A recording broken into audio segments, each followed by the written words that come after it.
Good evening. I'd like to call the meeting to order. Do I hear a motion? So moved. Acceptance of the minutes of November 13th, 2024. Been moved. Do I hear a second? Second. Moved in second. Any discussion? Hearing none. All in favor? Aye. Motion carried. Under communication report, we got the operating report summary for November 2024. So as normal, any questions, let me know. Flows were low this month, so 2.5 for the average. I think that's the lowest I've ever seen here. I mean, you probably haven't seen it lower either. Which is good for nitrogen removal too, because our pounds are low.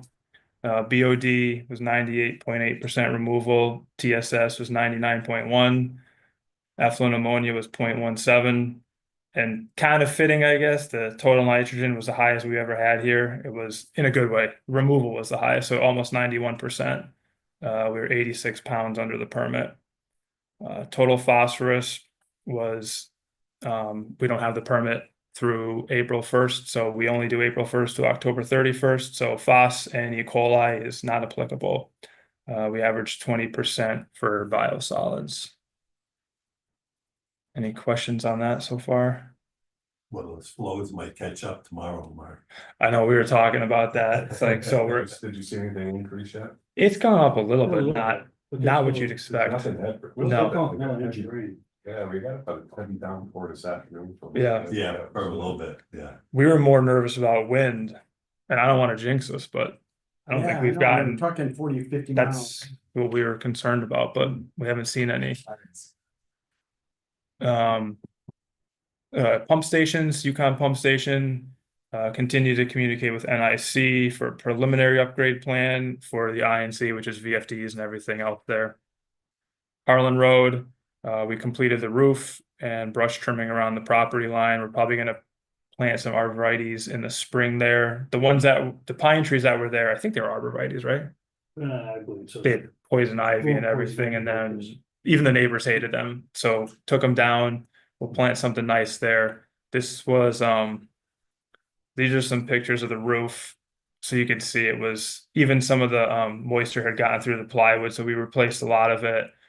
We're gonna put some insulation there in the spring probably, but there's all mouse nests and snakes up there, so. Looks like the mouse has gotten through there. Yeah, our maintenance manager has like 2 6-foot snake skins from that station, so it was due for it. What station was that? Harlan Road, and that was it completed, so Looks good. it's good for the winter.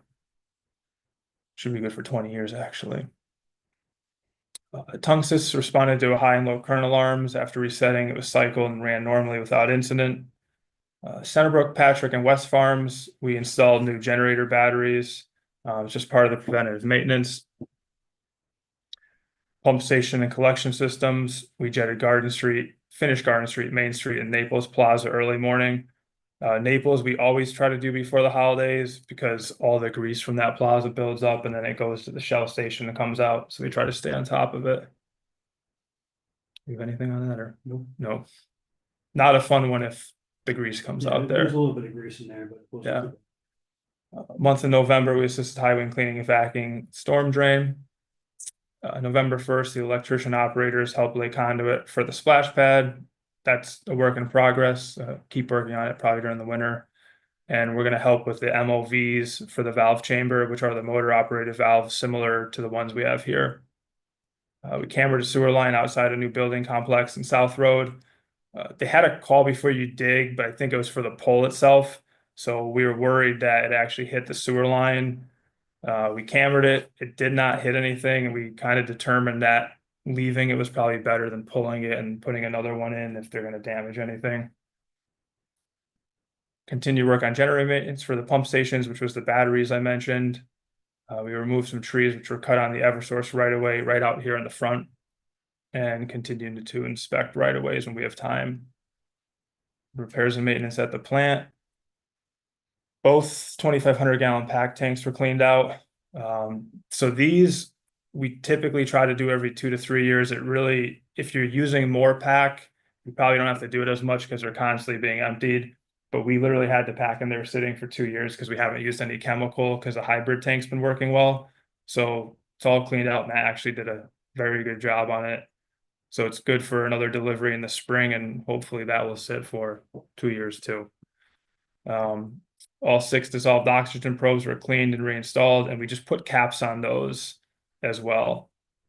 November 6th, blower 3, actually back to the DO probes.